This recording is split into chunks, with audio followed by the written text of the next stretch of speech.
So in my previous video, I talked about why the emergence of intelligence in AIs is at least a theoretical possibility.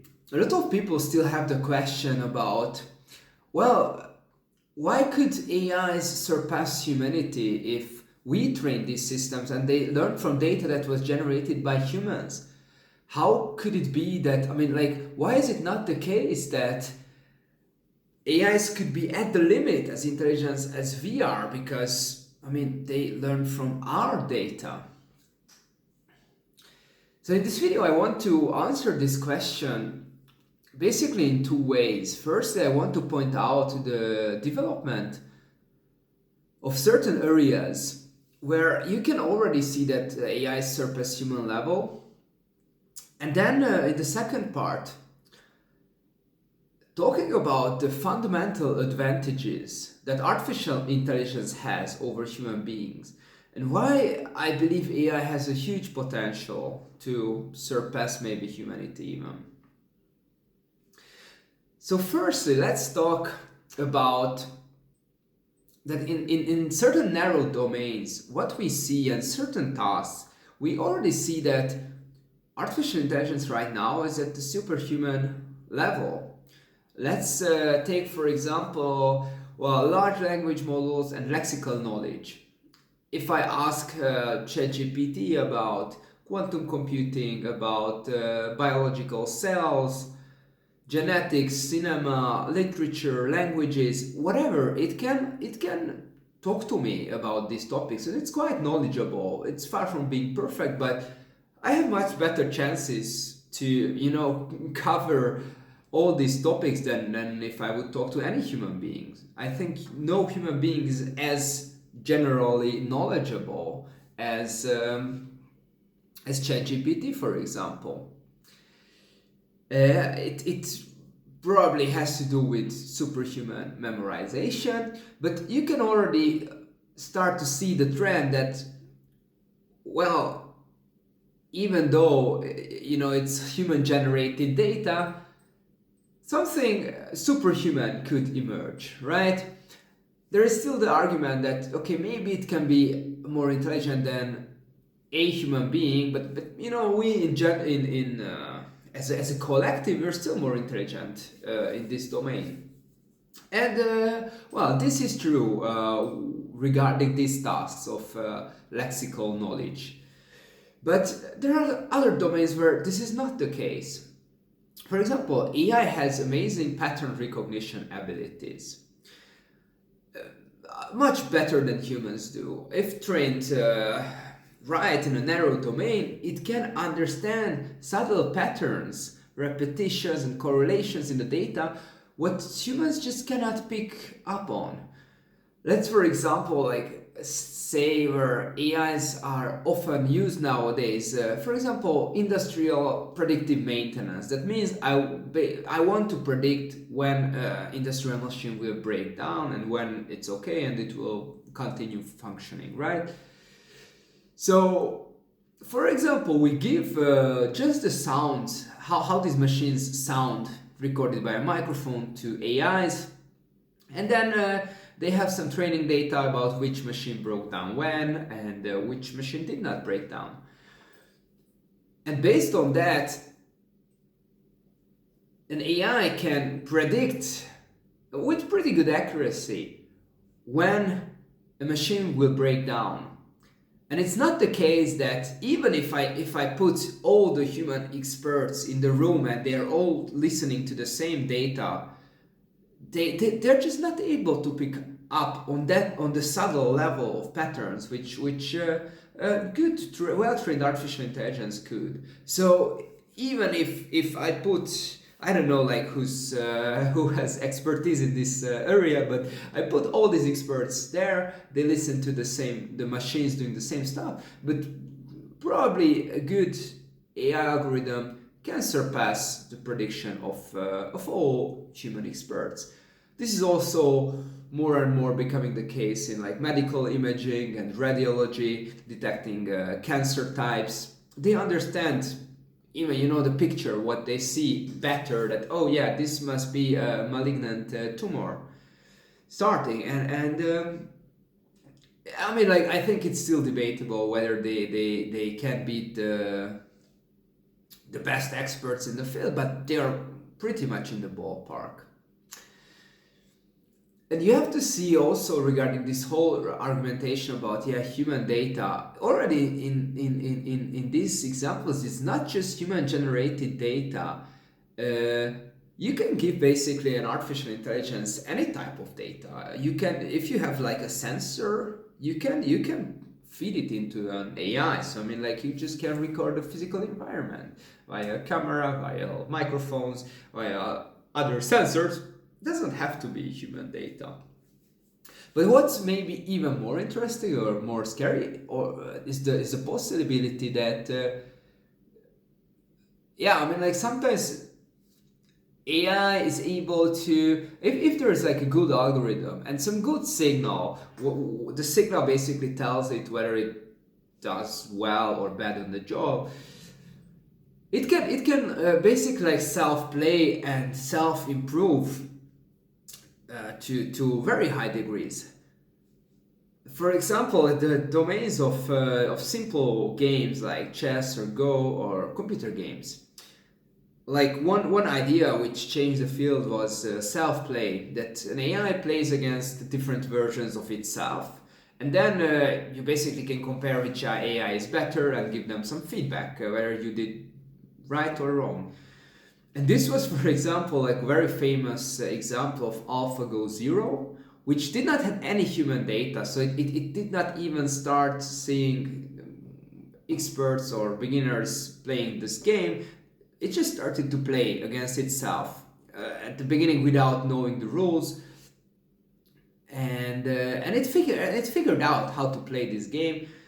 And within 3 days, it became superhuman level. That means, like, just imagine, like, you're training your model. Of course, like, there was much more to it, but you're training the model. You're at the 2nd day, and you see, like, oh, okay, it's improving fast, and you go sleep, and then you wake up, and what you see at the 3rd day morning, that, oh shit, like, my AI model is superhuman and it became better at playing Go than anyone in the history of Go playing, any humans, has ever been. And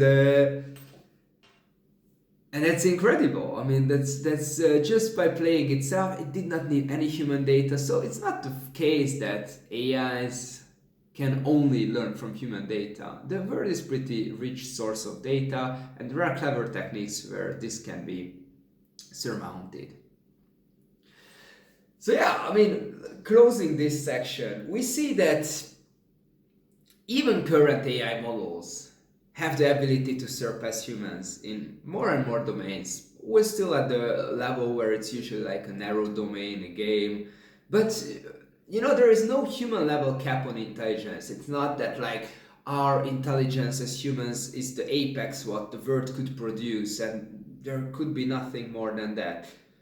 I mean, it's quite clear that like, intelligence is a spectrum, and we are nowhere near at the top. So I mean, it's not inconceivable that an AI could understand the causality, causes and effect in our physical world also better than humans could, and surpass us, and just understand patterns, why things are happening, what's expected, better than we can.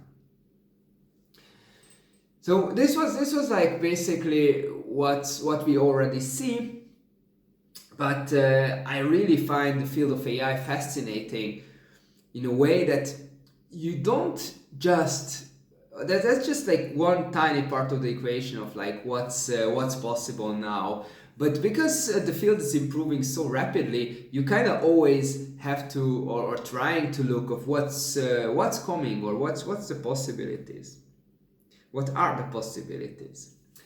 And I want to talk a little bit about and show you how AIs have advantages over biological life forms in a couple of very fundamental domains, and why AIs have like huge potential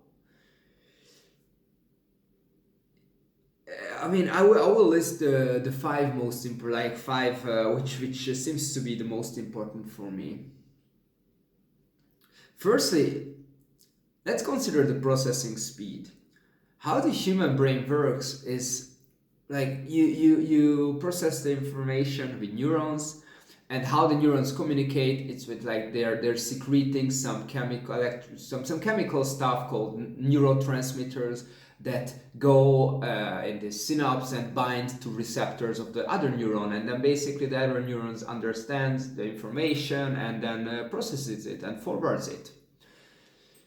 But this synaptic neurotransmission, this takes time. Not too much in human scales, like couple milliseconds. But if you compare this with the processing speed of AIs, where transistors can switch in the nanosecond or picosecond scale, it's just magnitude slower. And it's really difficult to compare, like the different speeds, because like the units are different, and hard to say, okay, how much faster is one or the other. But I mean, the general trend is like, if computer and AI can do something similar that a human does, it usually does like a lot faster, orders of magnitude faster. Like decision processing, I mean, everything depends on like what the structure of the AI model is, like what we call like one decision making, for example. But it's typically like 2 to 6 orders of magnitudes faster in decision making than humans. And this has huge implications in fields where fast reaction times, for example, are needed. No wonder why US military has huge interest in autonomous fighter jets, because they can just react, I don't know, like maybe by conservative estimate, 1,000 times faster than a human can. And to give you like an example how it would feel like imagine you are the AI and you're playing tennis against someone who's 1,000 times slower than you are, while the other player has like 1 second of hitting the ball back. You have 1,000 seconds. That means like you have quarter of an hour. You go grab a coffee, come back, and you're still able to hit the ball comfortably. I mean, maybe like this will be the feeling when you're hopefully it never comes to that, but if you're like have to fight against an autonomous AI in a fighter jet, I mean, like you don't have much of a chance with your reaction times, with your neurons processing information pretty slowly. But this doesn't only have ramifications in these like fast reaction time domain and the reflex domain, but also let's consider, for example, like the reading and consumption of information. AIs nowadays are able to take in so much information that it's able to read and process, understand all scientific papers published, not just in a field, but maybe in every field, because it reads magnitudes faster than you do. It's also highly parallelizable, so it does not only have to read like one document at a time, but a huge batch of documents. And just this processing speeds makes it so advantageous that it's able to read everything. And like we didn't talk about the advantages that it doesn't have to sleep, eat, raise a child, do groceries, but it's laser focused on one task and reading and acquiring knowledge. So yeah, this was first advantage with lots of interesting ramifications. Secondly, human beings are very limited by our senses, right? We have like the 5 main sensors, sensory inputs, but I mean, according to modern science, we have much more, like proprioception for equilibrium, and nociception for pain, and much more. But we're still kind of limited. Like we cannot acquire new senses as we wish to. But AI can work with basically any sensor you want. It can have, if you feed it, like it can understand electromagnetic fields, X-rays, thermal cameras, lidars, radars, radio waves, Wi-Fi signals, like whatever you give it, like you can give it everything. Like current AI model architecture starts to become like more and more general. That it does not just work with image data or sound data, but actually transformers kinda able to understand all kind of data. And that's a huge advantage, right? I mean, like they can, based on the Wi-Fi signal, they can localize and understand where a human is in another room from where the Wi-Fi signal comes from. It can predict the pose of the human being, basically through walls. I mean, how crazy is it? And I mean, humans are able to translate, for example, ultrasounds. We translate these ultrasounds to images, but it's still like, like we need a machine to do this translation for us. That's one. And then like you see like the images, and then basically your vision is not independent from it. But it's not inconceivable that AI can natively, parallelly process all information coming from much more sensors than we do. And like no matter what sensors we might invent, it could be processed the data of that. So that's also a very huge advantage of AIs over biological life forms. Thirdly, and it's even more important, that in AIs, they are really hardware independent. So the software, the knowledge, the intelligence is mainly independent, to a great degree independent of the underlying hardware structure. You as a human being, you're very hardware dependent. It means, I mean, your hardware is your body, your brain. If your body dies, your intelligence, your knowledge dies, right? You cannot save it, copy it, whatever. But this is exactly what AIs can do, and it's fascinating. Like if you have an intelligence, like let's suppose we have an artificial intelligence, it can do backup copy of itself, but not just a backup copy to sit somewhere, but it can just like replicate itself to thousands of different hardware architectures. So let's suppose we have an AI that is as intelligent as Einstein, for example. If it copies itself to thousands of other machines, it can then from that point do thousands of different things. And then like Einstein was really clever, but he was very limited in a sense that his time was limited and his energy and focus was limited. So he focused on physics and understanding the world from the physical point of view. But maybe if we copied him 1,000 times or more, a couple thousand times, then he had the time. He would have the time to make huge contribution to biochemistry and material science and psychology and literature. I don't know the capabilities. Einstein maybe just much more implications in physics, because it would have much more time to look at the physics problem. It would be like huge, and this is what AI can and will do. Like like nowadays there's like not one ChatGPT, but actually like multiple copies of it, and you're like talking to the model sitting at different data centers. So it's like the replication of AIs is a commonplace practice.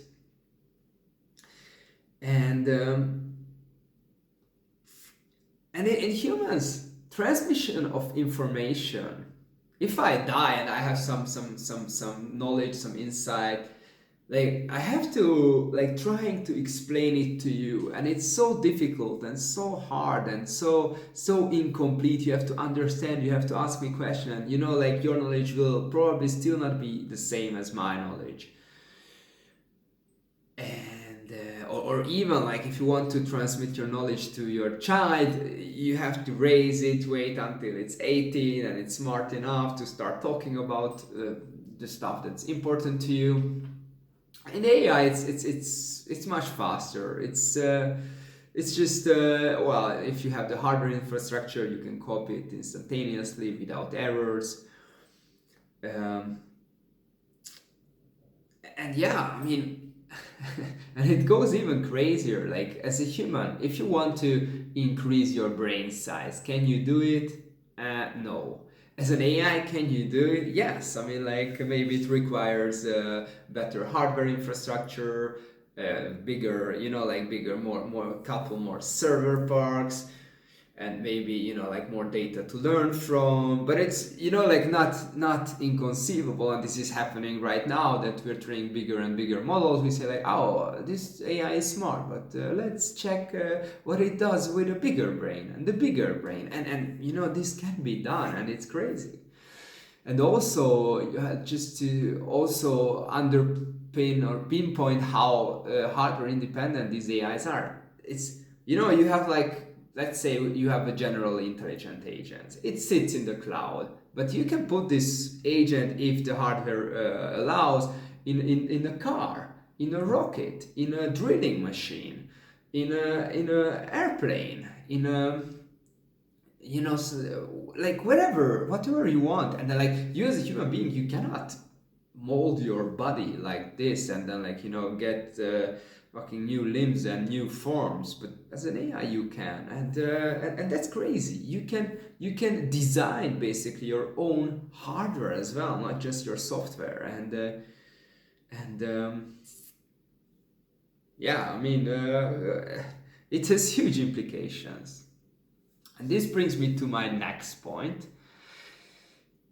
that also because of these points I told you, the rate of progress in AI is just so much faster than the rate of progress in biological beings. I mean, we humans, I'm pretty sure we are smarter than humans thousands of, like, let's say 1,000 years ago. In important ways. We have more complex words, you have to understand more information, maybe your processing is better, you have new tools that also helps you with the information. But your brain did not radically change. You cannot predict the future radically better, maybe in some ways, sure, with the new tools.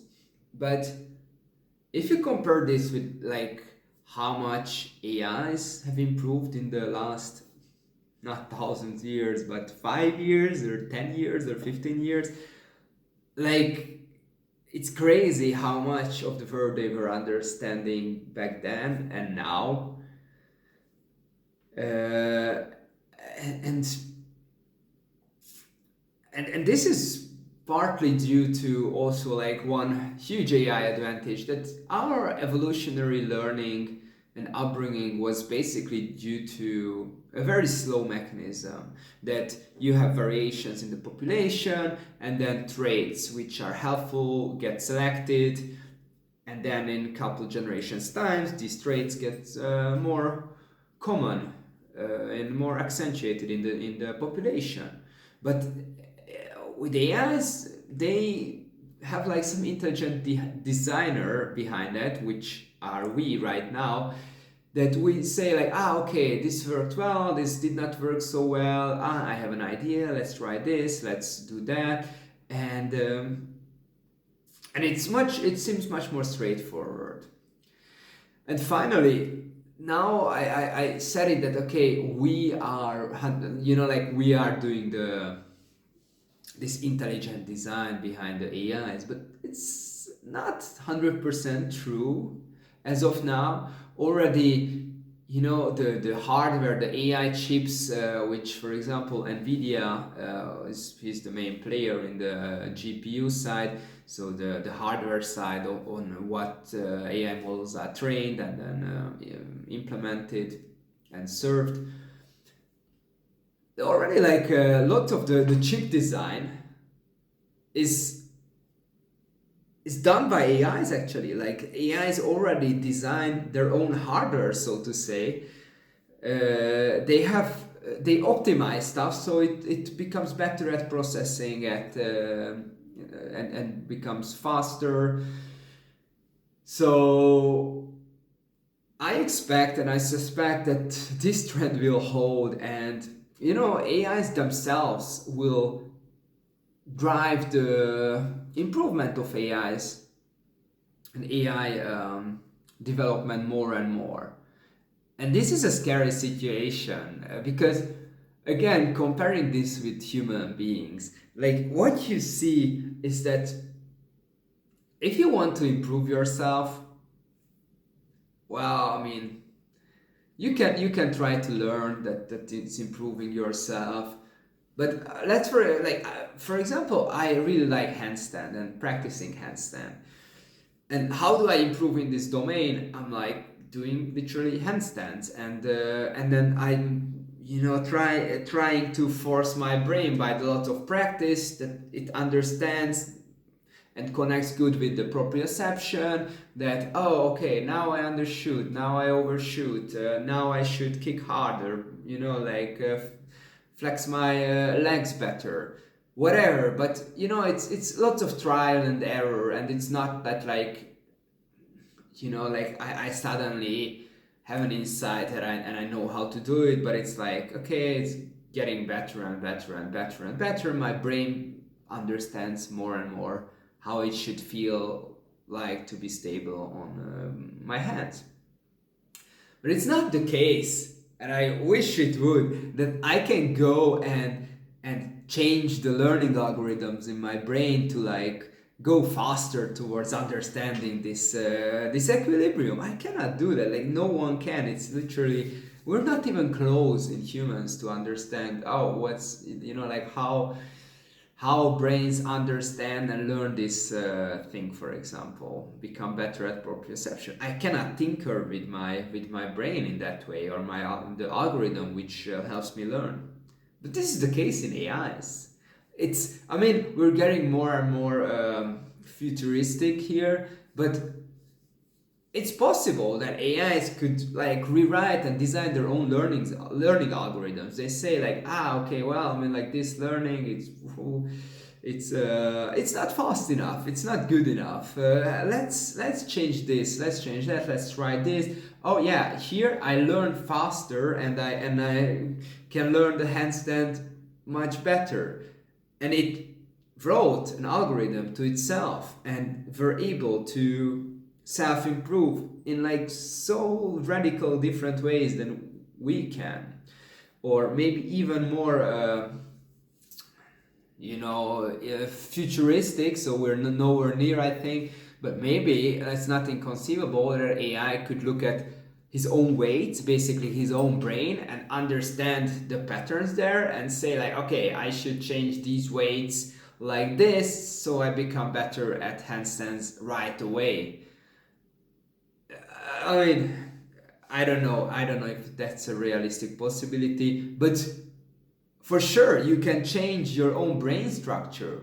The bigger question is whether you can change your own brain structure in meaningful ways where you can understand what will be the effect of it. But in humans you cannot really do that, or you shouldn't really do that. To conclude the whole video, I want to stress that I was, especially in the second part, a little bit forward looking. And what we see today, that humans are still in many ways much more intelligent, much more understanding, much more capable than AI models. But when looking at the underlying advantages and these fundamental structural properties of artificial intelligence, I started to have this sense that we biological beings are these very vulnerable, very lovable beings who needs so many stuff, food and shelter, and then air with the exact amount of oxygen concentration, and it's so many things that makes us like vulnerable. But AI might become much less vulnerable to it, much less worried about dying, much more replicability. So, I mean, if I compare, the potential of AI seems to me huge, and we'll see. We'll see what the future brings. No one knows how close we are to truly transformative AI, AGI, super intelligence, any of that. But what I'm sure about is that the potential is there. Huge potential is there, and I think sooner or later, maybe later, we will figure out ways, and I mean, we'll see. But I wanted to make this video just to put it out there that AIs have some advantages over humans in very fundamental ways.